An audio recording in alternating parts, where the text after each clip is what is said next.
28 Years Later adalah film ketiga yang sangat dinanti dalam seri 28 Days Later dan dijadwalkan rilis pada tahun 2025. Para penggemar sangat antusias melihat Cillian Murphy kembali berperan sebagai Jim, mengulangi perannya dari film pertama. Ceritanya dimulai 28 tahun kemudian dari wabah awal virus Rage. Inggris masih dalam kehancuran dengan kelompok kecil penyintas yang berusaha bertahan hidup di dunia yang dipenuhi oleh orang-orang yang terinfeksi. Fokus cerita adalah pada sebuah komunitas yang tinggal di pulau kecil, terhubung ke daratan utama melalui jalan lintas yang dijaga ketat. Peran Jim dalam cerita ini masih menjadi misteri. Berdasarkan evolusi para terinfeksi dalam franchise ini, ada beberapa kemungkinan menarik tentang bagaimana virus dapat memengaruhi Jim jika ia terinfeksi. Para terinfeksi telah menjadi lebih cerdas seiring waktu. Dalam 28 Weeks Later, Don Harris menunjukkan tanda-tanda kecerdasan dan kemampuan memecahkan masalah. Setelah 28 tahun, virus ini telah bermutasi lebih jauh, memungkinkan seseorang seperti Jim mempertahankan sebagian kemampuan kognitifnya. Selain itu, dalam film-film sebelumnya, para terinfeksi juga menunjukkan ingatan yang terfragmentasi. Don, misalnya, mengenali keluarganya. Jika Jim mengalami hal serupa, ia akan menyimpan kilasan kehidupan masa lalunya yang akan menjadi pengalaman yang mengerikan. Jim akan menunjukkan tingkat pengendalian diri saat terinfeksi. Look at what's in front of you. Dalam film pertama, kita melihat momen-momen pengendalian diri pada beberapa individu yang terinfeksi, seperti pendeta Anglikan.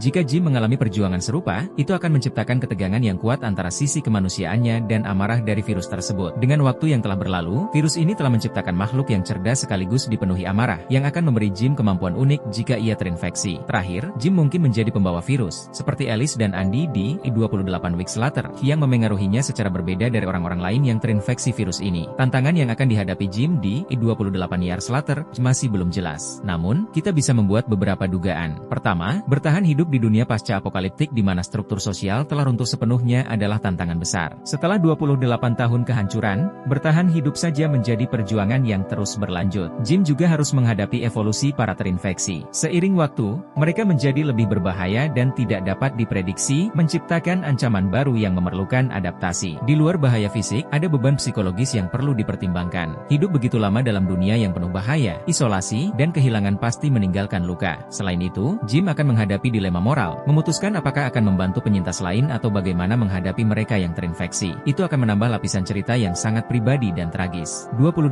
Years Later, ya tampaknya akan melanjutkan tradisi itu.